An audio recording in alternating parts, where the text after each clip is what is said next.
They tried to take my son, not with weapons, not with force, but with paperwork. The kind of paperwork that hides behind the word regulations. The HOA thought they could turn words into weapons. They hit me with violation notices, piled fines high as a mountain, and then delivered the real threat. Your son is residing in a non-compliant environment.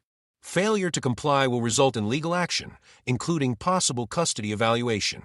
That's when I realized this wasn't about lawn height or paint colors. They were coming for the only thing that mattered more to me than life itself. Before we continue, comment which country you're watching from, and please subscribe my channel.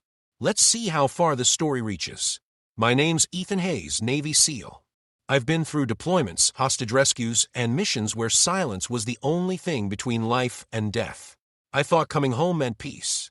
Barbecues on Sunday, my boy riding his bike down the street, quiet nights with the windows open. But peace isn't what you get when a corrupt HOA decides your family is their new target. It started small. A letter stuck to my door. Non-compliant mailbox. They want it painted beige instead of navy blue. Fine. Cosmetic nonsense, but I let it go. 2 weeks later, another violation. Improper fence height. My fence had been there since before the HOA was established. Then came a fine for toys left in the yard. They photographed my son's basketball hoop and red plastic bat like it was evidence at a crime scene. At first, I brushed it off. Some people need power like oxygen, and the HOA president, a sharp-tongued woman named Claudia Mercer, fed on it. But brushing it off turned to anger the day I got a certified letter threatening liens on my house. And then came the one that changed everything, a notice citing domestic environment concerns with an underlined warning that the board would pursue appropriate legal measures to protect the well-being of a minor. Translation: they were threatening to take my son. I dealt with terrorists who hid behind civilians, warlords who used children as shields, and here was Claudia Mercer hiding behind paperwork and regulations trying to tear apart my family. The HOA claimed they had authority under their community charter to report domestic noncompliance to family courts. I knew better. No HOA has that kind of legal power.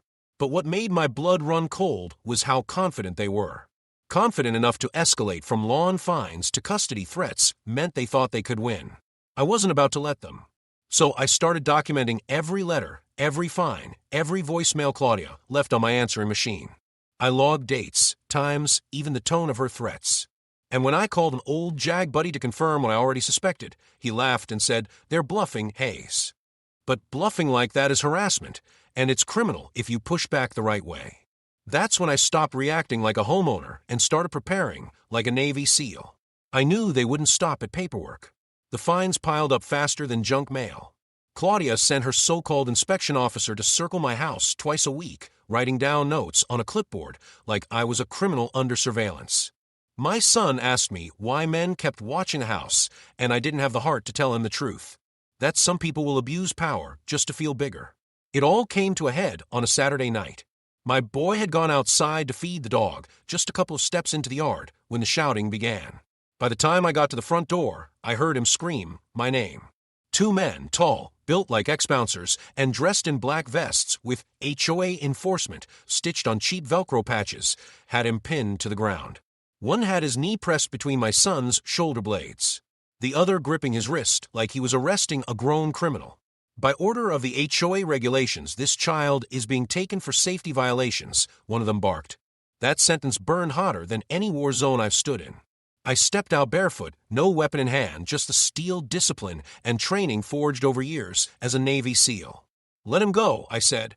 The thug on his back sneered, tightening his grip. "You going to stop us, old man?" I moved fast. My hand shot down, ripping the man's wrist off my son and twisting it until his balance collapsed. A sharp shove sent him sprawling into the dirt.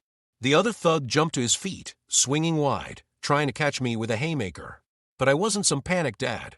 I was trained for this. I ducked under the strike, stepped into his center line, and drove my elbow into his ribs. He gasped, staggered back, then came at me again. This time, I redirected his momentum, hooked his leg, and dumped him hard onto the ground. Gravel scraped against his vest as he rolled and tried to recover. My son scrambled free and ran behind me, tears streaming down his face, but voice steady. "Dad, don't let them take me." Those words snapped whatever restraint I had left. The man tried to rise, and I finished it with a choke hold from behind. Controlled, precise, not deadly, but enough to make him tap against my arm, like a desperate fish. When I let him collapse, he stayed down, wheezing and beaten. The first one tried to come back with a knife. He must have hidden it in his boot, but I stomped his hand before the blade cleared leather. My heel cracked bone. He howled and clutched his wrist, curling like a wounded animal. I stood over both of them, breathing steady, heart like ice. You just made the biggest mistake of your lives. You came for my son. If you're enjoying this HOA story so far, like and subscribe because the story is only going to get better. The men wheezed on the gravel, spitting blood, groaning from the takedown. I stood over them, breathing steady. My son clung to my leg, wide-eyed but safe.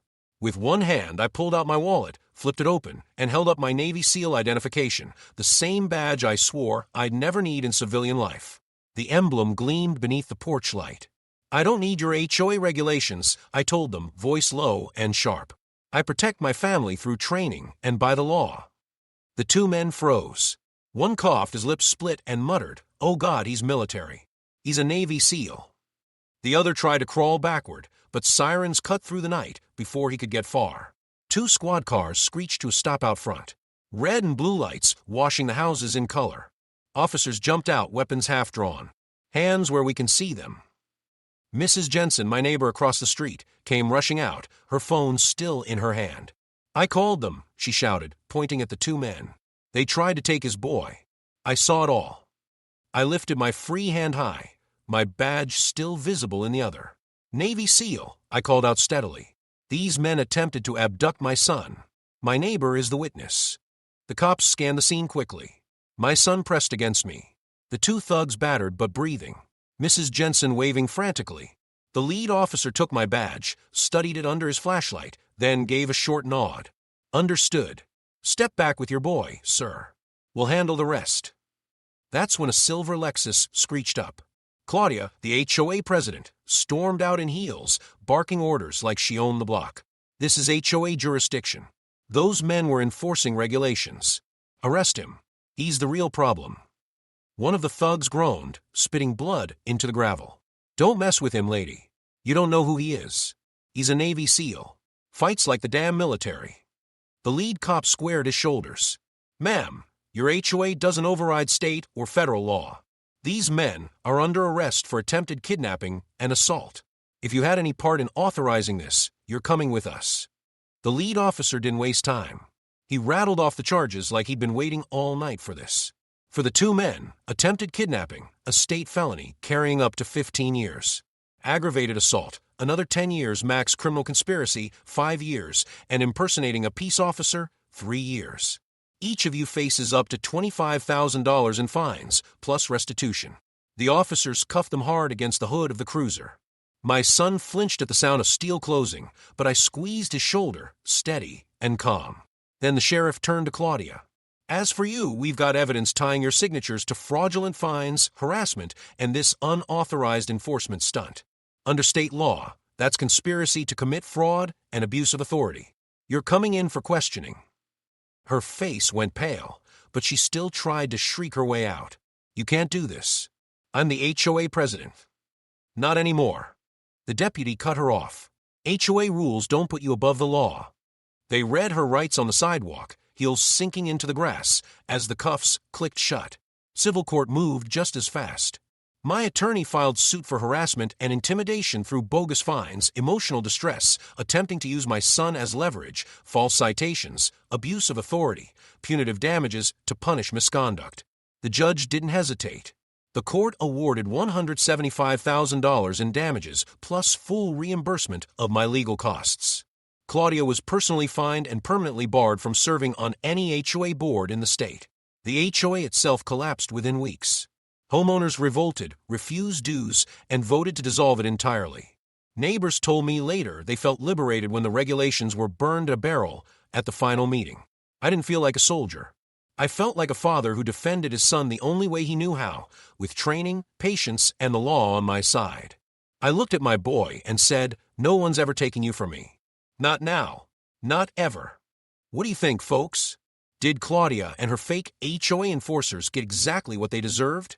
Drop a comment below. I'd love to hear what you would have done if they came after your family.